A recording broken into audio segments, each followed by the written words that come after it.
FT Okti Nabila. Di sini saya akan membuat video tutorial tentang tabulasi dan pengkategorian data.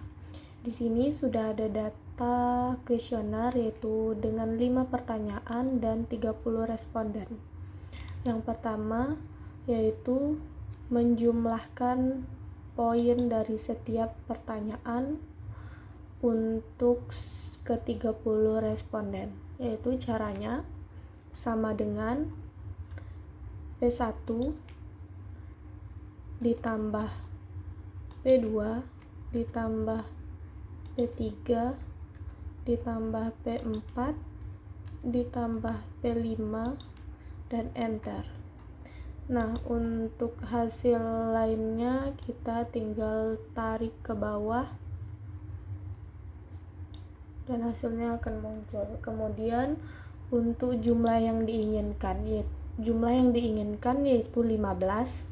Kenapa 15? Karena kita menginginkan semua responden menjawab dengan poin 3 yaitu setuju. Sedangkan pertanyaan kita mempunyai 5 pertanyaan, jadi 3 dikali 5 hasilnya 15.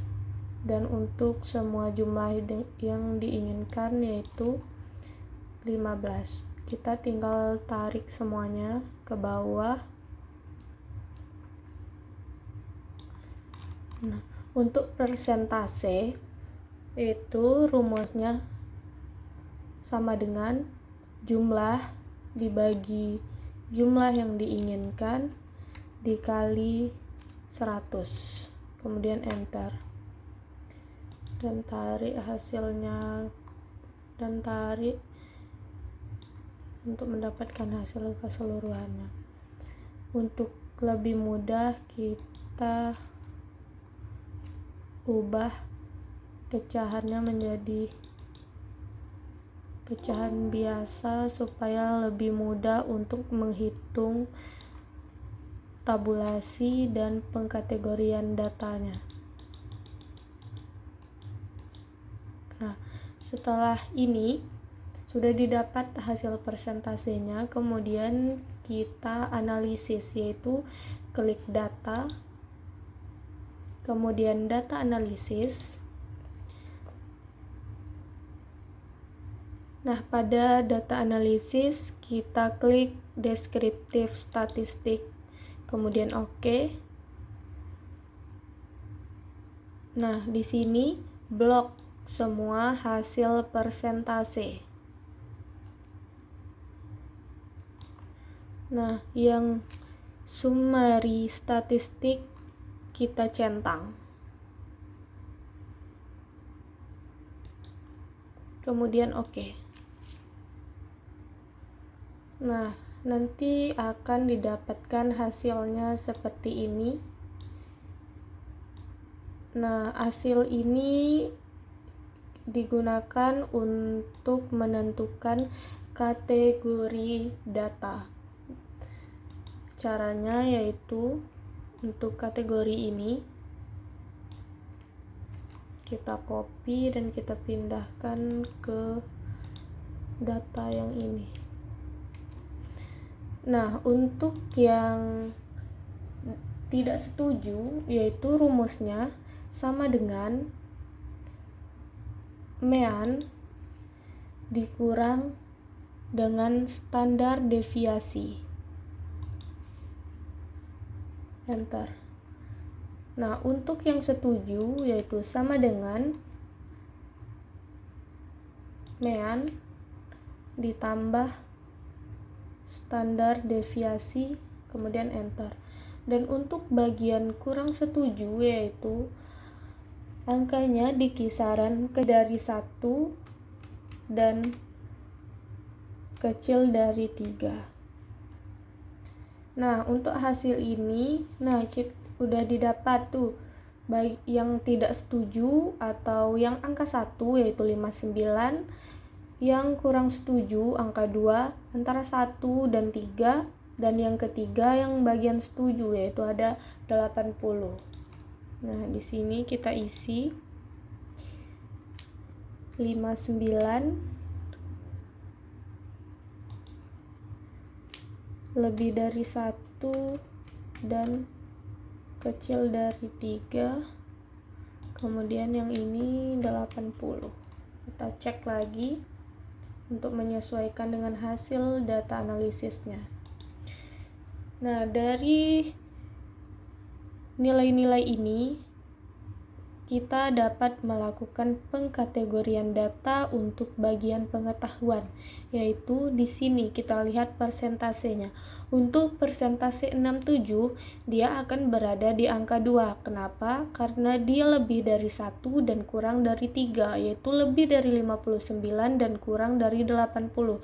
Berarti di sini masuk kategori 2. Dan untuk yang 73 juga masuk di kategori 2 karena dia kurang dari 59, lebih dari 59 dan kurang dari 80. Jadi dia masuk kategori 2. Begitu seterusnya sampai responden yang ke-30.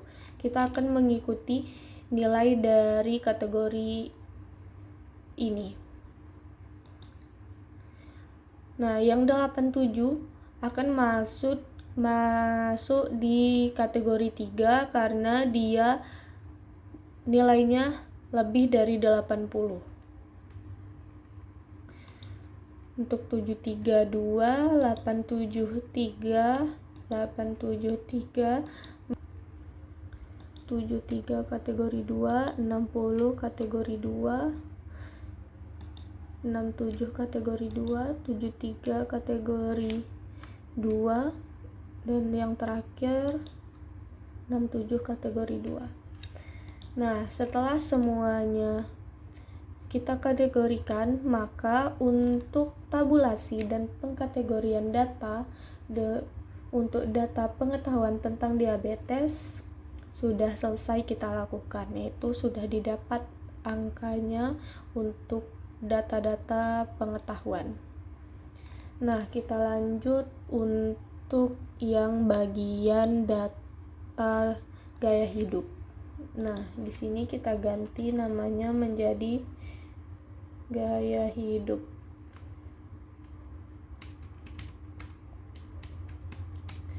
Nah, untuk caranya sama dengan pada data sebelumnya, yaitu data pengetahuan, sama dengan P1 tambah P2 tambah P3 tambah P4 tambah P5, kemudian enter. Dan hasil ini kita tinggal tarik ke bawah untuk mendapatkan nilai untuk semua responden. Nah, untuk jumlah yang diinginkan sama, yaitu 15. Nah, untuk persentasenya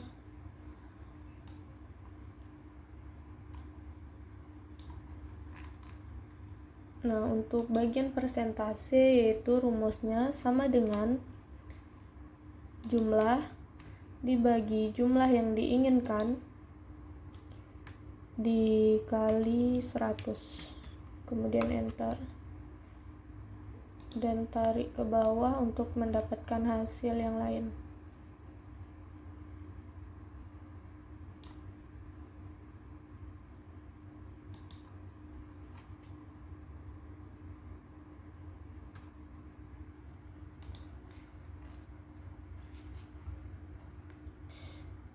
Nah, caranya tadi sama yang ini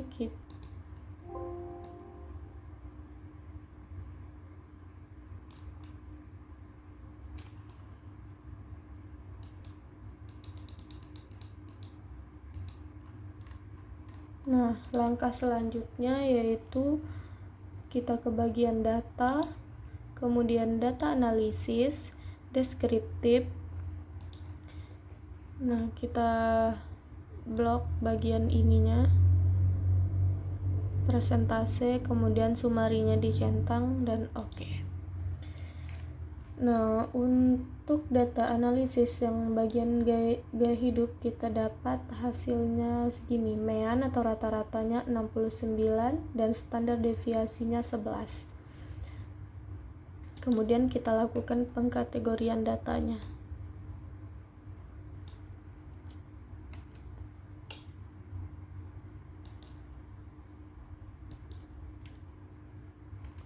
Sama seperti yang pengkategorian data pada data pengetahuan yang angka 3 atau sehat, yaitu sama dengan mean ditambah standar deviasi, kemudian enter. Dan untuk yang tidak sehat sama dengan mean dikurang standar deviasi, kemudian enter. Nah, yang untuk kurang sehat yaitu berada di kisaran lebih dari 1 dan kurang dari 3. Nah, udah didapat nilai untuk pengkategoriannya, yaitu untuk angka 3 dinilai persentase 80, dan untuk angka 1 di persentase 58, dan untuk yang angka 2 yaitu kisaran antara angka kurang lebih dari 58 dan kurang dari 80. Ini kita pindahkan yang sehat atau kategori 3 yaitu 80. Kategori 2 lebih dari 1 dan kurang dari 3. Untuk kategori 1 yaitu 58. Nah, dari nilai-nilai ini kita dapat melakukan pengkategorian data untuk data gaya hidup. Nah, yang pertama yaitu melihat persentasenya. Di sini untuk persentase responden pertama yaitu 60. Nah, ini akan berada di kategori 2 karena dia lebih dari 58 dan kurang dari 80. Dan untuk 87 akan berada di kategori 3 karena dia lebih dari 80. Nah, kategori 3 minimum bobot nilainya yaitu 80. Dan begitu seterusnya sampai responden ke 30.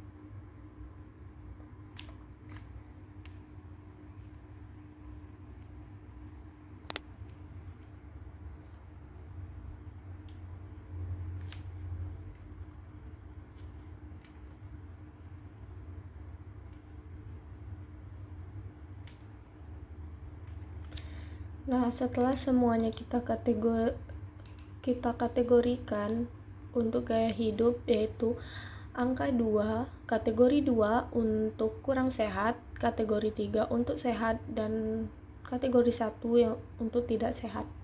Maka untuk tutorial tabulasi dan pengkategorian udah selesai kita lakukan. Dan ini hasil dari tabulasi dan pengkategorian untuk data gaya hidup. Nah, untuk tabulasi dan pengkategorian untuk data pengetahuan didapat hasilnya ini. Sekian tutorial tabulasi dan pengkategorian data. Terima kasih.